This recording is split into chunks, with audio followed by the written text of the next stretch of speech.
കേരളത്തിൽ ഇപ്പോൾ വർദ്ധിച്ചു ഒരു പ്രതിഭാസം എന്താ? വർദ്ധിക്കുന്നത് വൃദ്ധന്മാരുടെ എണ്ണമാണ്. ജനസംഖ്യ, അതുകൊണ്ടാണ് സർക്കാർ വൃദ്ധ നയം കൊണ്ടുവന്നത്.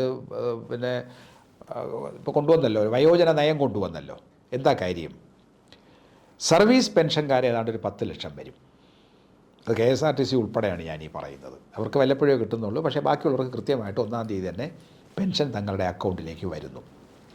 65 ലക്ഷത്തോളം ആൾക്കാർ ക്ഷേമ പെൻഷൻ വാങ്ങുന്നവരുണ്ട്. 1600 രൂപ വെച്ച് പ്രതിമാസം കിട്ടുന്ന സമയത്തിന് കിട്ടാത്ത പ്രശ്നമുണ്ട്. 2-3 മാസം കഴിയുമ്പോഴേ കിട്ടുകയുള്ളൂ. അപ്പോൾ ഇതൊരു നല്ല സംഖ്യയാണ്. ഇവർ വീട്ടിലൊറ്റയ്ക്കാണ്. ആധുനിക കുടുംബ സംവിധാനം അനുസരിച്ച് ന്യൂക്ലിയർ ഫാമിലി വന്നപ്പോൾ 1-2 മക്കളേ ഉള്ളൂ. അവർ തൊഴിൽ തേടി വേറെ പലയിടത്തും പോയിട്ടുണ്ടാവും. അല്ല, അവർ സ്വന്തം വീട്ടിൽ തന്നെയാണ് താമസമെങ്കിൽ പകലവർ ജോലിക്ക് പോകും. കാരണം അവർ ജോലിക്ക് പോയില്ലെങ്കിൽ പട്ടിണിയാവും. അപ്പോൾ വൃദ്ധന്മാർ ഒറ്റയ്ക്കാണ്. ഭാര്യ ഭർത്താവ് മാത്രമേ കാണൂ. ഏതെങ്കിലും ഒരാൾ മരിച്ചു പോയാൽ മറ്റേയാൾ കഠിനമായ ഒറ്റപ്പെടലിലാണ്. ഇവർ അനുഭവസമ്പത്തുള്ളവരാണ്, പരിചയസമ്പന്നരാണ്. അവർ സ്വാതന്ത്ര്യലബ്ധിക്ക് മുമ്പോ അല്ലെങ്കിൽ സ്വാതന്ത്ര്യലബ്ധിക്ക് തൊട്ട് പിന്നാലെയോ ജനിച്ചവരാണ്. 60കൾക്ക് മുമ്പ് ജനിച്ചവരായിരിക്കുമല്ലോ ഇപ്പോൾ വൃദ്ധന്മാരായിട്ടുണ്ടാകും. 60 കഴിഞ്ഞാലല്ലേ വൃദ്ധ. ഇവരുടെ അനുഭവത്തെ, ഇവരുടെ അറിവിനെ, അവരുടെ കഴിവിനെ കേരള സമൂഹം ഉപയോഗപ്പെടുത്തണം. കാർഷിക ഈ 65 ലക്ഷം ക്ഷേമ പെൻഷൻ വാങ്ങുന്നവരാരാ? സർക്കാർ ഉദ്യോഗസ്ഥന്മാരല്ലല്ലോ.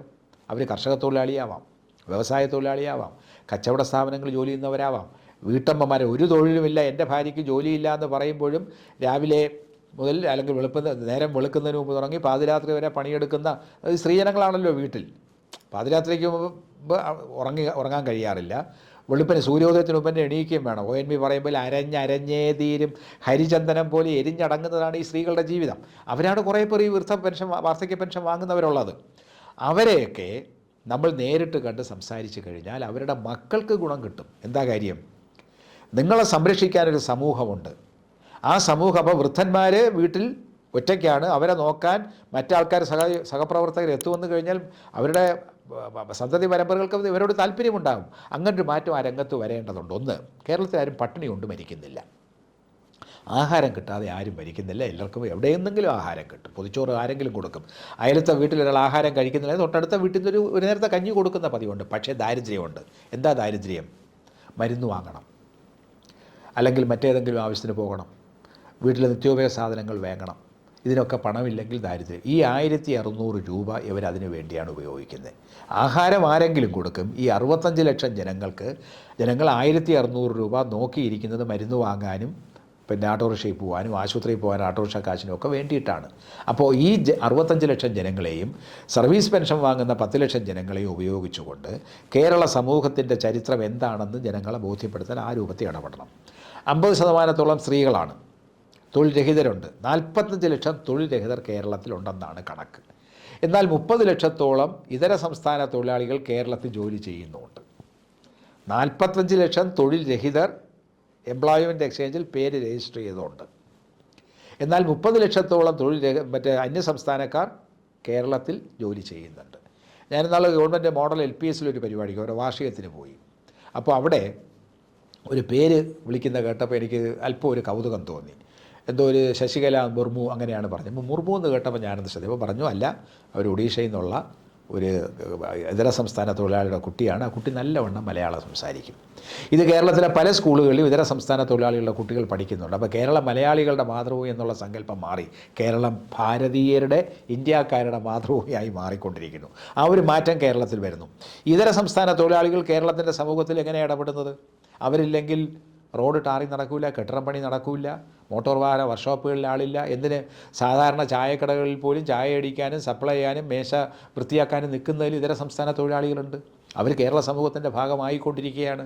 അപ്പുറത്ത് 45 ലക്ഷം തൊഴിൽ രഹിതരെ അന്വേഷിച്ചുകൊണ്ടിരിക്കുകയാണ്. അവർ കുറേ പേര് വെളിയിലേക്ക് പോകും. പക്ഷേ കേരളത്തിൽ ജനിച്ചു വളരുന്ന ജനങ്ങളിൽ ഭൂരിപക്ഷം പേരും ഇവിടെ തന്നെ അല്ലേ ജീവിക്കുന്നത്? വിദേശത്ത് പോകുന്ന എത്ര പേരുണ്ട്? നമ്മൾ വിദേശ കമ്പോളത്തെ നോക്കിയോ വിദേശ രാജ്യങ്ങളിലെ വിദ്യാഭ്യാസ സൗകര്യങ്ങൾക്ക് പോകുന്നവരുടെ കാര്യം പരിഗണിക്കുകയോ ചെയ്യുമ്പോൾ മഹാഭൂരിപക്ഷം വരുന്ന ജനങ്ങളും ഇവിടെ തന്നെയാണ് ജീവിക്കുന്നത്. കർഷക തൊഴിലാളിയായി, കർഷകനായി, ഓട്ടോറിക്ഷ ഡ്രൈവറായി, അല്ലെങ്കിൽ മെഡിക്കൽ റെപ്രസെൻറ്റേറ്റീവായി, അല്ലെങ്കിൽ കച്ചവട സ്ഥാപനങ്ങൾ വിതരക്കാനായി, പിന്നെ ഉയർന്ന തലത്തിൽ അധ്യാപകരും ഡോക്ടറും ഉദ്യോഗസ്ഥന്മാരും ഒക്കെ ആയിട്ട് ഇവിടെ തന്നെയല്ലേ ജീവിക്കുന്നത്. ആ ജനത്തിൻ്റെ, വിദേശത്തേക്ക് പോകുന്നവരെ പരിഗണിക്കേണ്ടെന്നല്ല ഞാൻ പറഞ്ഞത്, ഈ ജനത്തിൻ്റെ താല്പര്യം, അത് നമ്മളൊരു ഒരു ഒരു പരമപ്രാധാന്യം നൽകിക്കൊണ്ട് ഓരോ വിഭാഗത്തെയും, വനിതകളെ, വൃദ്ധജനങ്ങളെ, യുവാക്കളെ, തൊഴിൽരഹിതരെ അങ്ങനെ കണ്ട് അവർക്ക് തൃപ്തികരമായ രീതിയിൽ നമ്മുടെ കേരളത്തിലെ തൊഴിൽ മേഖലയെ മാറ്റിയെടുക്കണം, വിദ്യാഭ്യാസ രംഗം മാറ്റിയെടുക്കണം. സംഘപരിവാർ ഇന്ത്യയിൽ വളർന്നത് ഇപ്പോൾ അതിവേഗത്തിൽ വളർന്നുകൊണ്ടിരിക്കുന്ന 2 പ്രധാനപ്പെട്ട ഉപകരണങ്ങളെ ഉപയോഗിച്ചാണ്. ഒന്ന് വിദ്യാഭ്യാസം, പ്രത്യേകിച്ച് ഉന്നത വിദ്യാഭ്യാസം, മറ്റ് ചരിത്രം. ബ്രിട്ടീഷ് സർക്കാർ ഇന്ത്യയെ കീഴ്പ്പെടുത്തി എങ്ങനെയാണ്? 857 ശേഷം, ഒന്നാം വിപ്ലവത്തിന് ശേഷം അവർ ഇന്ത്യയിൽ ഒരിടത്തും ആക്രമണം നടത്തിയിട്ടില്ല, പട്ടാളത്തെ ഉപയോഗിച്ചിട്ടില്ല. തൊഴിൽ സമരങ്ങൾ നടന്നെങ്കിൽ അതിനെ അടിച്ചമർത്താൻ വേണ്ടി പോലീസിനെ ഉപയോഗിച്ചിട്ടുണ്ട്, കോടതിയെ ഉപയോഗിച്ചിട്ടുണ്ട്. അല്ലാതെ ബലപ്രയോഗം അവർ നടത്തിയിട്ടില്ല. പക്ഷേ എങ്ങനെ ഇന്ത്യൻ മനസ്സിൽ അവർക്ക് അനുകൂലമായൊരു മനോഭാവം ഉണ്ടായി, അവർക്ക് അനുകൂലമായൊരു വർഗത്തെ നിർമ്മിക്കാൻ സാധിച്ചു? അത് 4 കാര്യങ്ങളിലൂടെയാണെന്ന് ചരിത്രകാരനായ ബിപിൻ ചന്ദ്ര പറയുന്നു. ഒന്ന്, ജനപ്രതിനിധി സഭകൾ, റെപ്രസെൻറ്റേറ്റീവ് ബോഡീസ്. അത് അന്ന് ജില്ലാ ബോർഡ് 882 ജില്ലാ ബോർഡ് വരുന്നത്. മലബാർ ജില്ലാ ബോർഡൊക്കെ ഉണ്ടായത് അങ്ങനെയാണ്. പ്രവിശ്യ നിയമസഭകൾ, കേന്ദ്ര പാർലമെൻറ്റ്. അപ്പോൾ തെരഞ്ഞെടുപ്പിലൂടെ ഇന്ത്യക്കാർക്ക് നിയമസഭകളിലെത്താം. അവിടെ എത്തിപ്പെട്ടാൽ അവരും ഭരണ സംവിധാനത്തിൻ്റെ ഭാഗമാണ്, ഞങ്ങളും കൂടിയാണ് രാജ്യം ഭരിക്കുന്നത് എന്നൊരു തോന്നൽ, മിഥ്യാബോധം ഈ ജനപ്രതിനിധികൾ ഉണ്ടാക്കാൻ സാധിക്കും. നമ്മുടെ MLA-മാരാണല്ലോ ഭരിക്കുന്നത്, വാസ്തവത്തിൽ ഭരിക്കുന്നത് അവരാണോ? MLA-മാർ ഭരണകക്ഷിക്ക് പ്രതിപക്ഷത്തിൻ്റെ കൂടെ നിൽക്കുന്നു, അല്ലാതെ ജനപ്രതിനിധികളാണെന്ന വഴിക്ക് അവർക്ക് എന്തെങ്കിലും ഭരണകാര്യത്തിൽ ഇടപെടാൻ സാധിക്കുന്നുണ്ടോ? അത് മന്ത്രിമാരും ഉദ്യോഗസ്ഥന്മാരും കൂടിയല്ലേ ചെയ്യുന്നത്. അപ്പോൾ ഒരു മിഥ്യാബോധം ഉണ്ടാക്കാൻ സാധിക്കുന്നു. അങ്ങനെ ജനങ്ങളുടെ ഒരു വിഭാഗത്തിൻ്റെ പിന്തുണ നേടാൻ ബ്രിട്ടീഷ് സർക്കാരിന് സാധിച്ചു. 2, ബ്യൂറോക്രസി. ഉദ്യോഗസ്ഥന്മാരില്ലാതെ ജനാധിപത്യ ഭരണമുണ്ടോ? ആരാ ഉദ്യോഗസ്ഥന്മാർ? ഇവിടെ നിന്നുള്ള ആൾക്കാർ തന്നെയാണ്. അവർ ഭരണകൂടത്തിൻ്റെ ഭാഗമാകുന്നു, ഭരണ സംവിധാനത്തിൻ്റെ ഭാഗമാകുന്നു. പൊളിറ്റിക്കൽ ബോസ് എന്ന് പറയുന്ന രാഷ്ട്രീയ മേലാളൻ തീരുമാനിക്കുന്ന കാര്യങ്ങൾ നടപ്പിലാക്കാനുള്ള ഉദ്യോഗസ്ഥ വൃന്ദമായി അവർ മാറുന്നു. 3, ജുഡീഷ്യറി. ഏറ്റവും താഴത്തെ മുനിസിഫ് മജിസ്ട്രേറ്റ് കോടതി മുതൽ സുപ്രീം കോടതി വരെയുള്ളവരെ എല്ലാം ബിരുദധാരികളാണ്, ബുദ്ധിജീവികളാണ്. അവരാണ് ഈ നിയമഭരണ സംവിധാനത്തെ, ജുഡീഷ്യൽ അഡ്മിനിസ്ട്രേഷൻ നിലനിർത്തുന്നത്. 4, ഉന്നത വിദ്യാഭ്യാസം. എന്തുകൊണ്ട് ഉന്നത വിദ്യാഭ്യാസത്തിന് ഒരു പ്രാധാന്യം നൽകി ബ്രിട്ടീഷ് സർക്കാർ? ആദ്യം പറഞ്ഞ 3 നിയന്ത്രിക്കുന്ന ആരാ? ഉന്നത വിദ്യാഭ്യാസമാണ്. കാരണം കോളേജുകളിലോ സർവകലാശാലകളിലോ എത്തിപ്പെടുന്ന പഠിതാക്കളെ ഒരു പ്രത്യേക രൂപത്തിൽ വ്യക്തിത്വമുള്ളവരാക്കി പുറത്തു വിടുന്നത് കോളേജ് അധ്യാപകരാണ്. ആ കോളേജ് അധ്യാപകരാരാ? ബിരുദധാരികളാണ്. നിയമം അല്ലെങ്കിൽ നമ്മുടെ ജുഡീഷ്യറി പ്രവർത്തിക്കുന്നവരാ? നിയമബിരുദധാരികളാണ്. ഉദ്യോഗസ്ഥന്മാരാരാ? കോളേജ് പഠിച്ചവരാണ്. കോളേജ് പഠിച്ചവരല്ലെങ്കിലും അവർ ഹൈസ്കൂൾ വിദ്യാഭ്യാസ കാലത്ത് അവരെ പഠിപ്പിച്ചത് ബിരുദധാരികളാണ്. ഇപ്പോൾ പ്രൈമറി വിദ്യാഭ്യാസത്തിൻ്റെ പാഠ്യപദ്ധതി തീരുമാനിക്കുന്ന ആരാ? പുതിയ ബോധനശാസ്ത്രം എങ്ങനെയായിരിക്കണം, എന്തായിരിക്കണം കുട്ടികളുടെ പാഠപുസ്തകം തീരുമാനിക്കുന്ന ആരാ? പ്രൈമറി പള്ളിക്കൂടത്തിലെ സാറാണോ തീരുമാനിക്കുന്നത്? സർവകലാശാലയിലെ അധ്യാപകരാണോ? ഈ എഡ്യൂക്കേഷണൽ പെഡഗോജി മുഴുവൻ, എഡ്യൂക്കേഷൻ ടെക്നോളജി മുഴുവൻ ഡിസൈൻ ചെയ്യുന്നത് എവിടെയാണ്? സർവകലാശാല തലത്തിലല്ലേ, ഗവേഷണ സ്ഥാപനങ്ങളിലെ. ആ സ്ഥാപനങ്ങൾ ആരാ നിയന്ത്രിക്കുന്നത്? ബിരുദധാരികളാണ്, ബിരുദാനന്തരധാരികളാണ്. അപ്പോൾ സർവകലാശാലകളെ നിയന്ത്രിച്ചു കഴിഞ്ഞാൽ ഇന്ത്യയിലെ മൊത്തം ജനങ്ങളെയും ഭരണ സംവിധാനത്തെയും നിയന്ത്രിക്കാൻ സാധിക്കും. ബ്രിട്ടീഷുകാർ കാണിച്ചു തന്ന മനോഭാവമാണ്. അത് ഈ പശുവിനെ വളർത്തുന്നതിൻ്റെ സംഭവമാണ്. പശുവിനെയും കുട്ടിയും കൂടെ വാങ്ങും, പശുവിനെയും പിടിച്ചുകൊണ്ട് അവൻ മുമ്പേ പോകും. കുട്ടി എവിടെയെങ്കിലും വഴിതിരിഞ്ഞ് നിൽക്കും, വരില്ല. കുട്ടി വഴിതിരിഞ്ഞാൽ തള്ളയും വരില്ല. അതുകൊണ്ട് ബുദ്ധിമാനായ കൃഷിക്കാരെന്ത് ചെയ്യും? പശുക്കുട്ടിയെ എടുത്തുകൊണ്ട് മുമ്പേ നടക്കും, പശു പിന്നാലെ പോകും. അതുപോലെയാണ് സർവകലാശാല വിദ്യാഭ്യാസം. സർവകലാശാല വിദ്യാഭ്യാസത്തിലാണ് ഇപ്പോൾ സംഘപരിവാർ കേന്ദ്രീകരിക്കുക. അതുകൊണ്ടാണ് UGC നിയമം, ഈ 4 കൊല്ലം വിദ്യാഭ്യാസം എഴുതും. എന്തുകൊണ്ട് സർവകലാശാലകളെ നിയന്ത്രിക്കണമെന്ന് അവരാവശ്യപ്പെടുന്നു? സർവകലാശാലകൾ ഉൽപ്പാദിപ്പിക്കുന്ന ബിരുദധാരികളാണ് പ്രീ പ്രൈമറി തലം മുതലുള്ള അധ്യാപകരെയും അവിടുത്തെ പാഠ്യപദ്ധതിയെയും നിയന്ത്രിക്കുന്നത്. അപ്പോൾ ഇന്ത്യയെ മൊത്തം അഭ്യസ്തവിദ്യരായ ഒരു സമൂഹം, സാക്ഷരമായ ഒരു സമൂഹമാണ് ഇന്ത്യയും കേരളവുമെങ്കിൽ അവരെ നിയന്ത്രിക്കാൻ സർവകലാശാലയെ നിയന്ത്രിച്ചാൽ മതി. അതൊന്ന്. രണ്ടാമത്തെ കാര്യം, നമ്മളെല്ലാം ചരിത്രബോധമുള്ളവരാണ്. അത് പള്ളിക്കൂടത്തിൽ പഠിച്ച ചരിത്രമല്ല. നിങ്ങളെ വീട് എവിടെയാണ്, നിങ്ങളെ അച്ഛനാര്, അമ്പൂരമ്മനാര്, നിങ്ങളുടെ കുടുംബം തുടങ്ങിയത് എവിടുന്ന്, എന്തൊക്കെ ആചാരാനുഷ്ഠാനങ്ങൾ നിങ്ങളുടെ കുടുംബത്തിന്, അതൊക്കെ ചരിത്രബോധത്തിൻ്റെ ഭാഗമാണ്. അത്തരത്തിലൊരു ചരിത്രം നിർമ്മിച്ചെടുക്കുന്നതിന് സംഘപരിവാറിന് താല്പര്യമുണ്ട്. അങ്ങനെയാണ് രാജാക്കന്മാരുടെ ചരിത്രം വരുന്നു, ദേശീയ നേതാക്കളുടെ ചരിത്രം വരുന്നു. ഗാന്ധിജി അല്ല നേതാവ്, സാവർക്കറാണ് നേതാവെന്ന് വരുന്നത് എങ്ങനെയാണ്? പറഞ്ഞ് പഠിപ്പിക്കുകയാണ്. ഈ വെള്ളത്തിൽ എണ്ണ കിനിയുന്നത് പോലെ ഇങ്ങനെ പ്രചരിപ്പിക്കുകയാണ്. ഈ 2 രംഗം, ഒന്ന് ഉന്നത വിദ്യാഭ്യാസ രംഗവും 2 ചരിത്ര രംഗവും. ചരിത്ര പഠനവും. ഇത് രണ്ടും നിയന്ത്രിച്ചു കഴിഞ്ഞാൽ ആ രാജ്യത്തെ നിയന്ത്രിക്കാൻ സാധിക്കും. അത് ബ്രിട്ടീഷുകാരുടെ കൊളോണിയൽ ഭരണ അനുഭവമാണ്.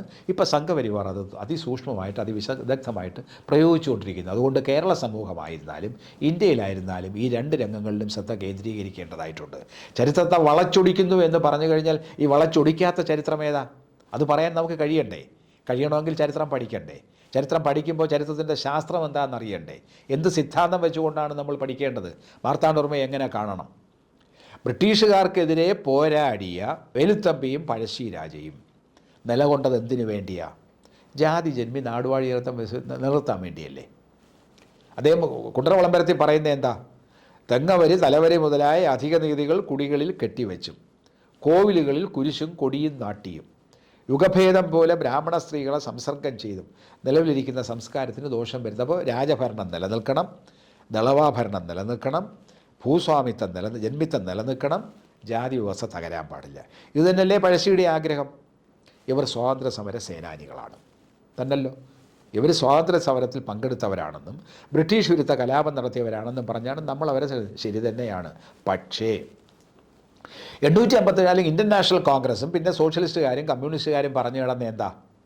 നാടുവാഴിത്തം വേണ്ട, ജന്മിത്തം വേണ്ട, ജാതി വ്യവസ്ഥ വേണ്ട. അപ്പോൾ വേലുത്തമ്പിയും പഴശ്ശിരാജയും ഇവയെ നിലനിർത്താൻ വേണ്ടി സമരം ചെയ്തു. അവർ സ്വാതന്ത്ര്യ സമര സേനാനികൾ.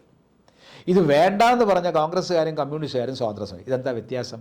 ഈ വ്യത്യാസം ബോധ്യപ്പെടുത്തുന്നതിനാണ് സിദ്ധാന്തം വേണ്ടി വരുന്നത്. നമുക്കൊരു തിയററ്റിക്കലായിട്ട് പറയണം.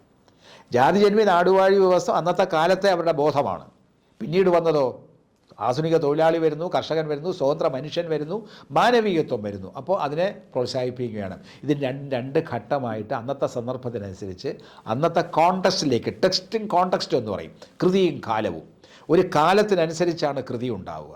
ആ കൃതിയും കാലവും കൃത്യമായി നിർവചിക്കാൻ നമുക്ക് സാധിക്കണം. അങ്ങനെ സാധിച്ചെങ്കിൽ മാത്രമേ ചരിത്ര പഠനം സത്യസന്ധവും. അപ്പോഴാണ് വളച്ചൊടിക്കലാണോ നേരെയാക്കി കൊണ്ടുപോകുന്നതൊക്കെ ബോധ്യമാവും. എന്തായാലും ഉന്നത വിദ്യാഭ്യാസവും ചരിത്ര പഠനവും അതീവ പ്രാധാന്യത്തോടുകൂടി ഇന്ത്യൻ ഇടതുപക്ഷം കാണേണ്ടതുണ്ട്. എങ്കിൽ മാത്രമേ നമുക്ക് പുരോഗതി കൈവരിക്കാൻ സാധിക്കും. ഇന്ത്യൻ നാഷണൽ കോൺഗ്രസും കാണുന്ന ഏതാണ്? അവർക്കൊരു ചരിത്ര പണ്ഡിതന്മാരില്ല. അവരാശ്രയിക്കുന്ന ഇടതുപക്ഷ ചരിത്രകാരന്മാരെയാണ്. ഇടതുപക്ഷ ചരിത്രകാരന്മാരോട് അവർക്ക് വിയോജിപ്പില്ല. കാരണം ഇന്ത്യൻ നാഷണൽ കോൺഗ്രസിൻ്റെ ചരിത്രം സമഗ്രമായി എഴുതിയതാരാ? അപഗ്രഥിച്ചതാരാ? വിവഞ്ചന്ദ്രയെ പോലുള്ള കമ്മ്യൂണിസ്റ്റുകാരാണ്. അല്ലെങ്കിൽ ഇർഫാൻ ഹബീബിനെ പോലുള്ള ആൾക്കാരാണ്. KN പണിക്കരെ പോലുള്ള ആൾക്കാരാണ്. അവരൊക്കെയല്ലേ ചരിത്രത്തെ നല്ലവണ്ണം വ്യാഖ്യാനിച്ചത്. കോൺഗ്രസ്സുകാർക്കത് സ്വീകാര്യമാണ്. കോൺഗ്രസ്സുകാർക്ക് പ്രത്യേക ചരിത്രകാരന്മാരെ ആവശ്യമില്ല. അപ്പോൾ ഇന്ത്യൻ ഇടതുപക്ഷം എന്ന് പറയുന്നത് ബുദ്ധിജീവികളുടെയും കൂടി ഇടതുപക്ഷമാണ്.